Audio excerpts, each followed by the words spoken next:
Good morning, good morning. I always think, good morning, Vietnam, for some reason, because I saw that movie when I was a kid, and so that's just my cheesy little memory for that, and every time I think good morning, that's what I think. So good morning, guys. Welcome to today's live in the Scoliosis Relief Facebook group. I'm looking at my lighting. It's not wonderful. I'm thinking what I might do. I think I might close my curtain here, block out some of the daylight, counterintuitively, to allow the camera to receive some more of the artificial electronic light. Let's see if that helps. Gee whiz, not great. All right. So how are you guys doing this morning? Oh boy, that's all good fun. Live stuff, knocking things down. Let me know how you guys are doing today. I hope your day is starting well. I hope your week has been starting well. Tuesday morning. I'm having a little adventure here. It's not funny. It's so dark. Doesn't usually look that dark. Oh well, we'll work with it, right? You know what they say? They say perfection is the enemy of goodness. You ever hear that expression? And that applies to us for scoliosis too. Perfection is the enemy of goodness, meaning when we wait for everything to be perfect, we don't even do something good. And this is part of life. I've seen this in myself a lot of times. And so we wait, oh, well, it's not perfect, so I'm not going to do it. We got to roll with it, folks. We got to get started. And that's a theme for today that's been on my mind a little bit with you guys is, we have to do something. What do you think is going to happen with your scoliosis if you don't do anything? You've got to start somewhere, okay? Another quote that's relevant to this: practice makes perfect, but practice isn't perfect, okay? Practice makes perfect, but practice itself is not perfect. How could it be, okay? And then let's take a step back even further and say, well, actually, John, friends, with scoliosis, we're not going to be perfect. We're not going to expect to be perfect. There's hardly any human specimen who is completely symmetrical anyway. And for the ones that are, wonderful, that's good fortune. Everyone's got problems anyway, right? Human nature is such that even the grass is always greener, that even if we had everything we wished for, we'd still find something to be unhappy about. That is really part of the way that our minds work. So, again, let's take a step back. Let's take a breath, an abdominal breath. And let's practice being content with where we are. And let's focus right in on the present moment, right? This is what we can affect. And let's look at postural yoga, standing postural yoga for scoliosis. So, these ideas and these principles are taken from Tai Chi and Qigong. Okay, who knows about Tai Chi and Qigong? Drop it below if you've done any of that or you have any experience with that. Now, Tai Chi is a vast and complex practice that takes a lot of time to learn, and you can take easily 6 months to a year to properly learn 124 movement form, say. Okay.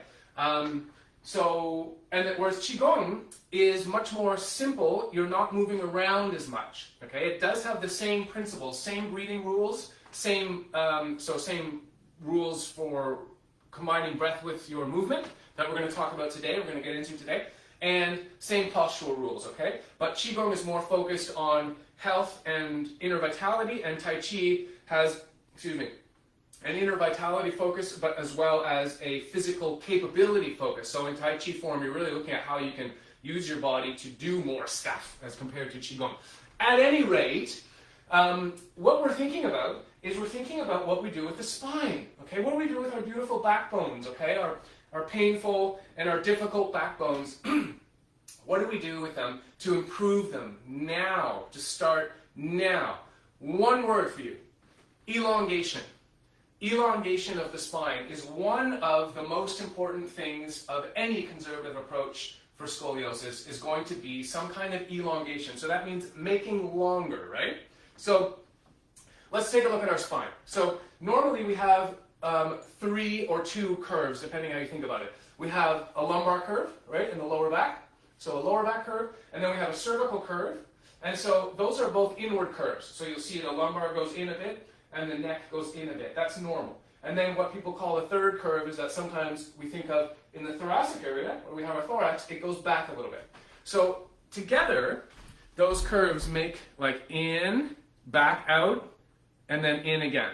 So I'm sure that was very clear and helpful. Right? In your lower back. I'm looking at myself my camera's reversed, so it looks like I'm saying the opposite thing. In your lower back, a little bit out in your thoracic area, and then a little bit in your neck, and then your head is here. Boop. Okay, so those are normal curves, and we can have too much of those, right? Too much of this one here is called kyphosis. Too much of this one here is called lordosis, like a lord, like proud like a lord, right? Lordosis. And so we can have problems with those, but those are normal curves, and the spine needs those curves for shock absorption and also force production and absorption. So the spine, scoliosis, we've got our sideways curves, okay? We don't want them. They don't serve any anatomical purpose. They're not helpful. We're trying to improve those. We're trying to make them less. So if we can elongate our spine, if we can lengthen our spine a little bit, basically, we're doing what's called traction. Who here has heard of traction? Okay, drop a little comment below if you've heard of traction. I'm sure you guys have. Who's heard of an inversion table? Okay, so to invert you means to turn you upside down. You go into one of these babies and you lie down and your spine starts to elongate. And you are producing elongation forces. Now, how many of you knew that you are about an inch taller in the morning as compared to when you went to bed at night? Did you guys know that? Drop a comment below if you knew that. How many of you guys knew that? Okay, so why are you an inch longer in the morning as compared to the evening? Anyone know why? Okay, I'll tell you why a little bit later. Drop a comment below. But if you're an inch longer, you elongated, right? You got a bit longer. So, how can we start to use elongation force to counteract gravity, right? Gravity's pulling down, so the longer we stand up, the more gravity has that force, that impact on us, and we actually become shorter as the day goes on, and there's a big hint for you. So how can we counter gravity a little bit with our muscles? How can we strengthen our muscles and improve our posture to elongate against the force of gravity? That's what standing postural yoga is about to a large degree. Okay, there's another aspect to it too. So let's get started, guys. First thing we're going to do, I'm not going to warm up because these are pretty simple exercises and we want to jump right in. Okay, keep in mind, I'm keeping all of these little live classes to a 30-minute max. Rarely I'll go a little over that. I'm trying not to. I want this to not be too long for you guys. So you can always think to yourself, okay, if I didn't catch it, it's a 30-minute replay. It's not too long. So we're going to come in here and we're going to do some breathing. So let's get in touch with our breath. We're breathing all the time anyway, right? So let's get in touch with it and let's start moving with it. So first thing I want you to do is I want you to take your breath a little bit lower than you normally do. So you can put one hand on your thorax, your chest, okay? And you can put one hand on your abdomen. And then when you breathe in, notice what happens. So just like a balloon filling with air, when we breathe in, we're filling our lungs, we're expanding our lungs, and there's going to be a corresponding effect of expansion somewhere in the body, either in the thorax or in the tummy, or a bit of both. And an abdominal breath, as you may imagine, surmise, is a breath that is done in the abdomen. Okay, so how do you do an abdominal breath when the lungs stop right about here? You know, your lungs are done there. They don't go to your abdomen. So how can I do this and make myself look pregnant, as my kids tease me and say, or if I have a big meal, they say, Daddy. And we've all kinds of jokes going with that. So how do we get this going? Well, by bringing air right to the bottom of our lungs, the diaphragm is going to push down, and that's going to allow this expansion here. So normally we never want to do this, right? Okay, no one goes out and say, hey, I'm going to do this. Anyway, it's not the flattering look we want, but there's a ton of research showing that this kind of breathing, abdominal breathing, because it's deeper and more thorough, and because we tend to slow down our breathing rate a bit when we do it, it has a whole host of effects on the parasympathetic nervous system, which we will talk about when we do our special on breathing. But for now, suffice it to say, we want to bring the air down more to the tummy expanding than to the chest. Okay, so if your chest is expanding all the time, again, that's not ideal. We'll talk about that in the breathing class. But let's bring it down here as much as we can. Okay, so I'm just using my hands to show you that we're trying to expand here. Good. So we've gotten in touch with some more thorough breathing, a little bit deeper, a little bit more abdominal. Good. Now, we're going to get into the posture itself. What I want you to do for the first of all is I want you to make a human spring with me. Okay, I'm just coining terms here and being silly. So we're going to be doing this. Okay, but we're going to be going really slow, and we're going to be coordinating with the breath. So I want you to breathe in and come up. So what happens to a hot air balloon or a helium balloon when air goes into it? Helium goes into it. It rises, right? Similarly, okay, these are Tai Chi Qigong breathing rules. When the air comes in, you go up. When the air comes out, I want you to bend those beautiful knees just a little bit. Okay, now I'm going to bend them quite a lot because I need to show you what we're doing here. You might bend them in such a small way that it's almost imperceptible. It's almost difficult to see, okay? I'm going to bend it quite a lot because I need to make the point for you about what we're doing. So inhaling up, straightening, exhaling down. So now that we're doing this, keep going. Okay, follow your breathing. Abdominal breath. Okay, it's not going to expand as much as I did before because we're combining other things with it. So we can't sort of focus that much just on purely breathing, but a deeper breath, exhaling down. Right, air comes out of the balloon goes down. Air comes in. Up we go. Keep going, friends. Keep going. Okay, so now, next thing we need to think about. What is happening to our backbone when we go down? Okay, so every time you bend your knees and you exhale, that is the time, par excellence, when you're going to adjust your posture. So, knees bend. Okay, I want you to bring your hips back. So push your hips back a little bit, and then I want you to bring your chest up a little bit. So I'm just going to stay here with my knees bent for a moment. And then I want you to bring your chin in for a little minute. So there's 3 things happening. Okay, so, 3. So let's breathe in and come up. Nice tall posture. You can still think chest up, face up, okay? And then as you're going to breathe out, exhaling down, knees bend, hips go back a little bit, chest up, chin in. Do it with me 3 more times. Breathing in, stand up tall. Breathing out. Knees bend, hips back. Chest up, chin in. Okay, it's not 4 things because we already established the knee bending. Breathe in. Breathe out. Again, we know the knees are bending every time we breathe out. Hips go back. Chest up a little bit, chin in a little bit. What are we doing here? Who knows what we're doing here? Can you feel this? Okay, again. Hips back, chest up, chin in when the knees are bent. Okay, look at the difference in my normal postural curve. So here I'm standing up, I have lumbar curve, cervical curve. Bending my knees, hips back, chest up, chin in. Less lumbar curve. Okay, still, I don't want to be completely flat. Still lumbar curve, but less. Less cervical curve. Okay, with that chin in and the chest up. So, okay, let's do it again. Breathing in, up. Breathing out, down. Let's take a little pause here, just shake it out. So, what did you just do? You just established elongation forces. Okay, so when you bent your knees and you pushed your hips back, you established a pulling force down from the base of the back. Okay, and when you brought your chest up and your chin in with those knees bent, you established a pulling force from the middle up. So, bottom is pulling down, middle and top is pulling up. And you, my beautiful people, are actually introducing very gentle elongation forces into your posture and into the way that you're standing. Now, you might say to me, John, this is a tiny little bit of force. How is this supposed to affect my scoliosis? Legit question. And let's come back to some of our principles with working with scoliosis. If you thought that you were going to change your posture really quickly, that's probably why you haven't started doing anything yet. Because we're paralyzed. We're like, well, maybe I'll just do the surgery. But, you know, even working with my back is like depressing. I want to do something quick and easy. Okay?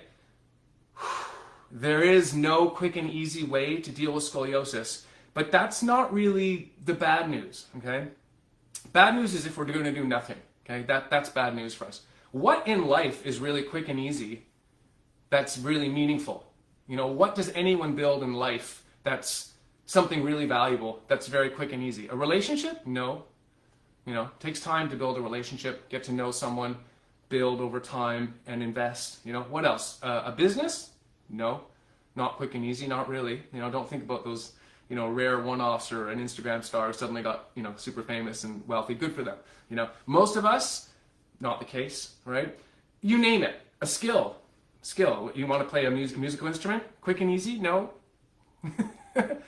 Fitness, quick and easy? No. Weight loss, quick and easy? No. Right? Guys, take a breath. Take a breath. We're in this together. We're in this together, okay? Let's get to work slowly, patiently, and let's set our mindset so that we stop being so upset about the fact that it's going to take a long time to benefit our scoliosis. Let's start now and let's feel these elongation forces and let's feel how it's working on your back. So we're going to come back into it again. Every time you bend your knees and you drive those hips a tiny bit back, in some of my instructional videos in my program, I also say that you can tuck your hips in a little bit. So this is for people who have a really big sway back, then you might want to bring your hips in a little bit. But we don't want to ever completely straighten our lower back. We need a lumbar curve, okay? So we want to come down, bend those knees. So just don't worry about the breathing for a sec. Let's just look at our posture for a second. Bend the knees, hips come back a little bit, chest up, chin in, and then you can even tilt. See how I'm tilted a tiny bit forward? You could be upright, or you could be tilted forward. And I want you to practice this right now, okay? So knees bent, hips back, chest up, chin in. All of these things can be very small. This could be like a half an inch or an inch of adjustment. Your knees don't have to be this bent. Okay, I'll show you how it could be. It could be like this. The difference between this, okay, standing upright, and this. Watch my posture. See how subtle that was? Up. I'm doing everything I just said here, okay? But I'm going to do it more for you because I want you to be able to see it. So I'm going to come down more now. So you don't have to do it a lot. Experiment. See how it feels. Feel those pulling forces in your back. Now, keeping this posture, okay, keeping yourself with those knees bent, hips back, chest up, chin in. And now I want you to turn your head from one side to the other, okay? And let's, you know what, let's work with the breathing again. So let's take a nice big breath, turn your head to the right. I'm hoping that this is your right, okay? And then exhale, turn your head to the left. And if you are doing what I said and you're elongating your spine, you are going to feel your middle back just by turning your head. You are going to feel a little bit of muscle activity and a little bit of movement in your middle back. Okay, so we're using this spine, guys. This is the whole idea of using a posture to start to benefit our spine and using our limbs. We're also going to use our hands and our legs. We're using our legs by bending our knees, and we're going to start using our hands too. Okay, so you should be feeling your middle back. And you should be feeling your scoliosis curves. You're going to be feeling the lower back a bit too, probably. Okay, so once you've taken this posture, okay, inhaling right, exhaling left. Okay, let's leave that alone for a sec, shake it out. Did you feel that in your middle back? Let me know if you felt that in your middle back. Okay, so with your scoliosis curves, you've got tension. You've got some muscles which are short, some muscles which are long. Everything is asymmetrical and it's out of order. And when you start elongating your spine, it's going to make your scoliosis feel a bit weird. It's going to be a little bit uncomfortable. You're going to feel some pulling, you're going to feel some stretching, you're going to feel a little bit of sort of discomfort, and your nervous system is going to become more aware of your asymmetry.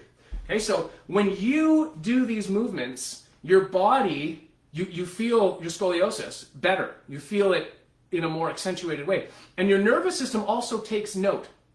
So the primary function of your nervous system in terms of what it's trying to do, so not the aspects of voluntary movement, right? Like not picking up a coffee or something or talking to you guys.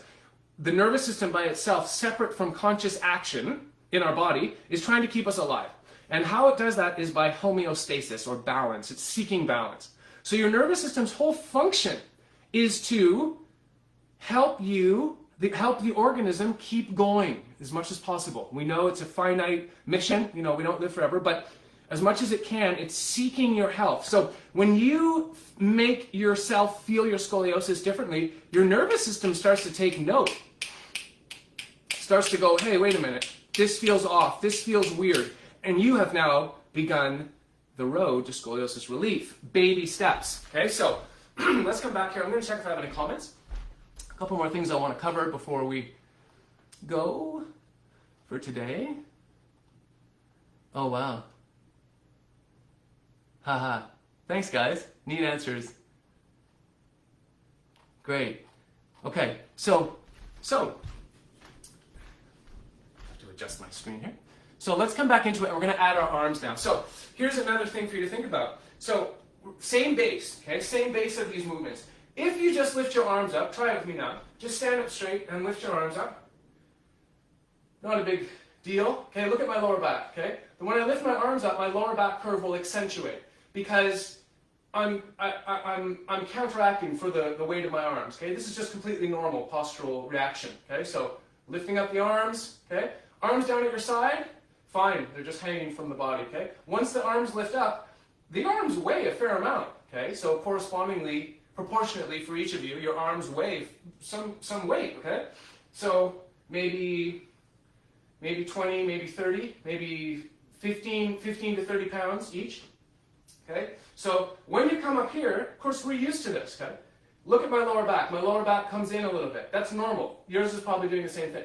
So how do we use our limbs to benefit our posture and to keep this elongation, keep this kind of traction forces going, these elongation forces? Well, same thing we just did. So let's come back into it. Okay, we're going to, let's leave the breathing aside for a moment. Let's just look at our technique for a moment. Okay, so bending the knees, hips back, chest up, chin in. Elongation forces. Okay, now I'm going to come up. I'm going to straighten my knees and come back up into the posture I just showed you, but lifting my arms. Okay, so just like we did, not higher in the shoulders. Keep the elbows bent. Don't stretch them out far. Okay, keep your elbows bent. And then I want you now to bend back down. Bend those knees down. Stick your hips out a tiny bit. Chest up, chin in. And feel the weight of your arms work on your back. So now, from here, coming up, feel the weight of your arms working on your back, even as you reduce the elongation forces. As we come up here, there's less elongation, right? Pretty much none. As we come down, we're introducing the elongation again. Butt out, chest up, chin in, hands come down. Now let's work with the breath. Inhale it up. Exhale it down. Let's keep going. Adjusting, elongating as you come down. Inhaling up. Not really elongating, just standing up nice and tall. Exhaling down. Okay, if in doubt, stick the butt out. That's a little quick, I like to joke and say. Okay, if in doubt, stick the butt out a little bit. Okay, because we do not ever want to be leaning backwards. Okay, when we're doing this. So leaning forwards is okay. I'm doing it a lot. I want to show you guys. I want to accentuate it. When you're doing it, I want you to experiment. And you might go, oh, that's too much, or that hurts a little bit. Okay, so bring it back. Okay, bring it back. Keep the movement smaller. Biomechanical principles. The larger the movement, the harder it is to do, the more force is produced, right? Makes sense, like levers. Okay, so smaller movements, easier to do. You are allowed to do this extremely small. You could be doing something like this.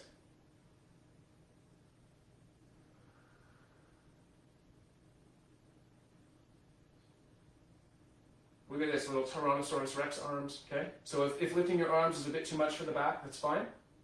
Okay, just your forearms is fine. Okay, so I'm going to come back into it. So, the way I'm doing it. So you can make this really small and don't make it very big. One of the Tai Chi and Qigong principles is that you always keep something in reserve. You don't want to move all the way to your maximum because then it's hard for you to regain your balance or switch directions or do another movement if you've committed all the way into one movement. So we want to keep something in reserve, and we want to be able to be mobile and a little bit more fluid. So do not extend to your max. Let's do it 3 more times. Up, breathing in, breathing out. We're going to come down. Let those arms come down.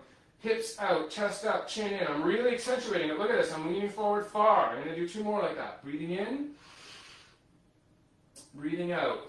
Now hopefully you are feeling the side of your back that's rotated to the back. If you have thoracic curve or an S curve, so if you have the classic one, then your right side curve on your thoracic area, your upper back, is rotated backwards, as you probably know. Okay, so it's rotated to the back, and you're going to be feeling that a little awkward, a little bit sore right now. Not a whole lot, a little awkward. Okay, a little bit, maybe a little achy. Let's do it again. Okay, if you have a left side curve, if you have level scoliosis in your thoracic area, you're going to feel it on the left side. So the side of your back that's rotated back is going to start complaining to you. It's going to start complaining. Okay? Lumbar, same thing. Whatever side you have a lumbar curve, you're going to be feeling it. You're going to be becoming aware of it. Okay? Let's do it again, one more time. Okay? You're going to be becoming more aware of your posture by these simple elongation forces which you just introduced. This is the most simple, basic movement.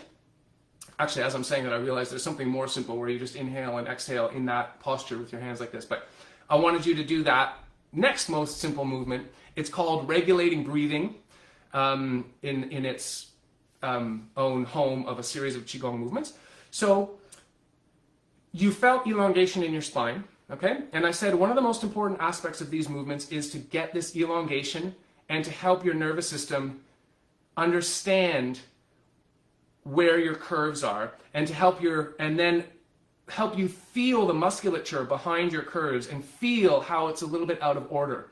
Normally what we're doing is our body is doing these compensations, right? We don't think about the curves and we just go about our day. But the curves are kind of crushing down with gravity, right? We've got those sideways curves and gravity is just, pushing down. And so over time the curves are accentuating.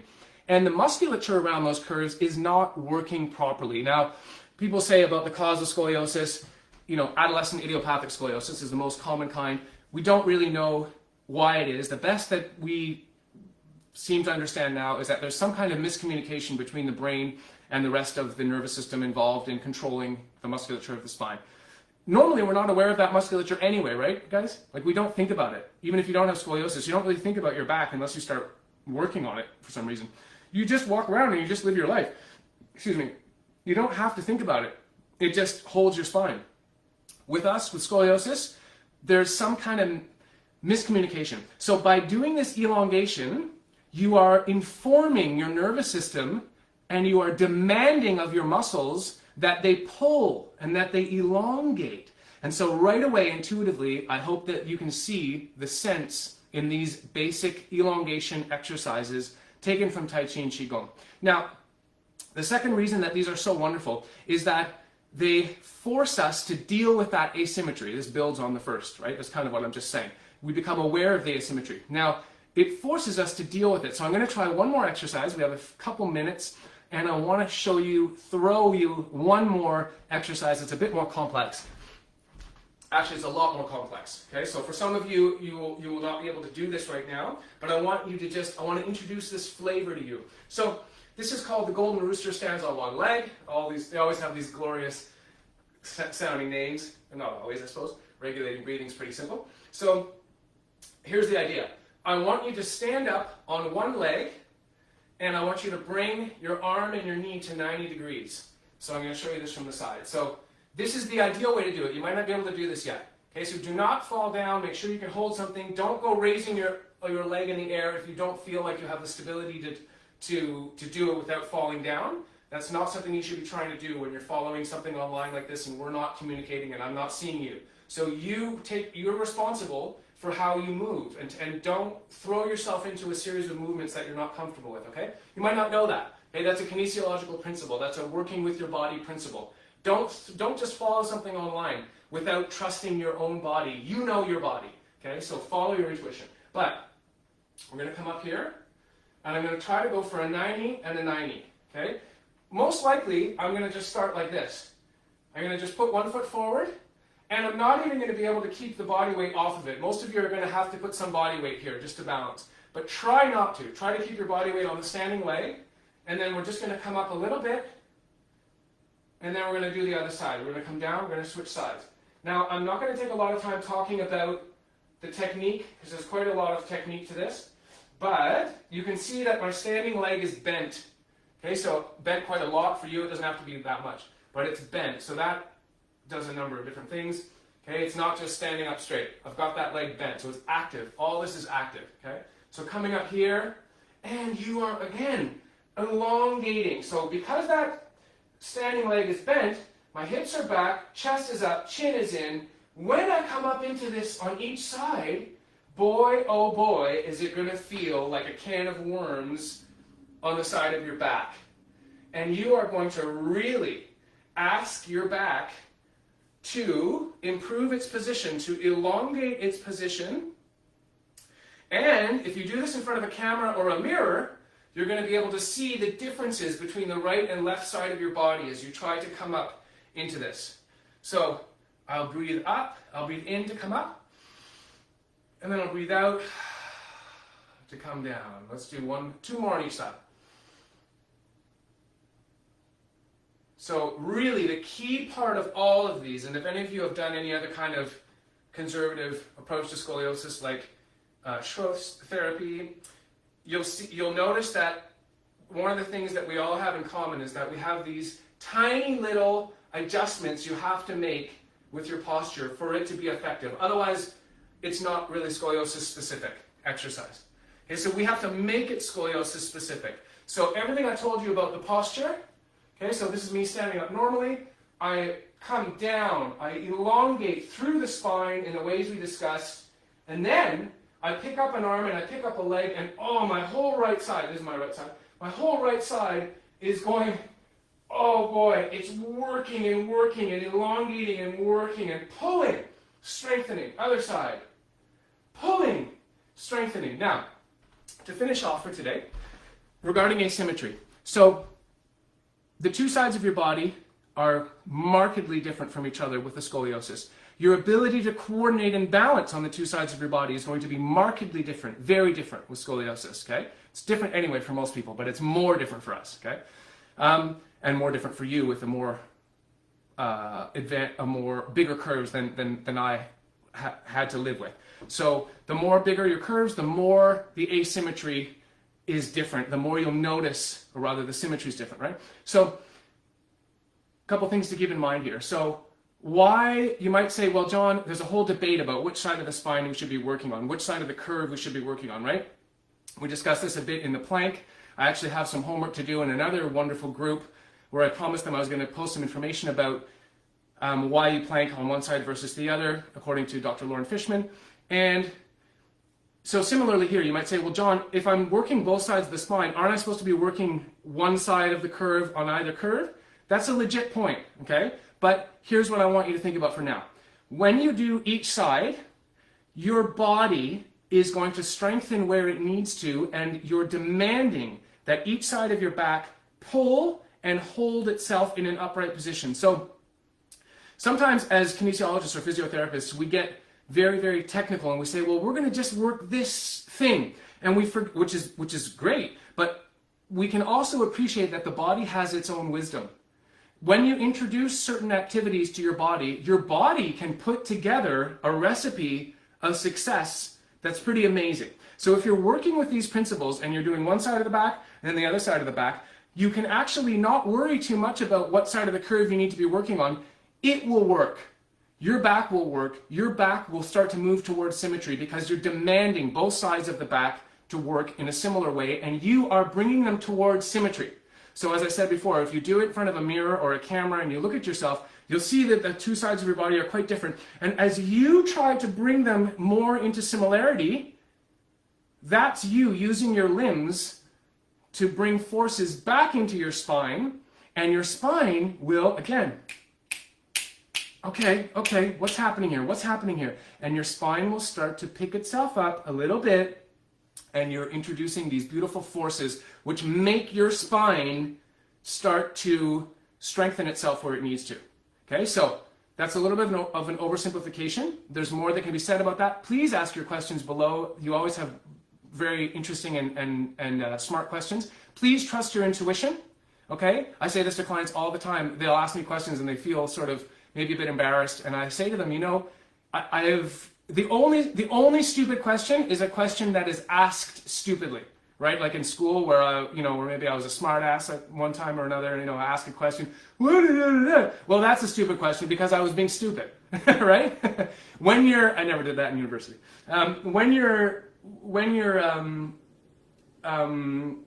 I have a son who's just like me, sorry, and he does a bit of that, and I'm saying, well, I know anyway, he's a really good student, better student than I ever was in elementary school. Anyway, so ask your questions, follow your intuition, type it down below. Don't feel stupid. If you have a question, other people are thinking it too, guaranteed, okay? So, I lost my train of thought. Wrapping this up, right, so why we do it on one side versus the other, different aspects of that. Shucks, I wanted to say something else, but I forgot it. Anyway, let me go check the questions here. That's what I get for digressing like that. All right. So that is the end of our little presentation today on standing postural yoga. These are really short classes. There's something for you to try. I want you to try it. I want you to think about it. I want you to write to me about it. You can always message me personally as well. It doesn't have to be on the wall here. And think about your particular situation and introducing some of these practices to begin benefiting your spine and improving your posture.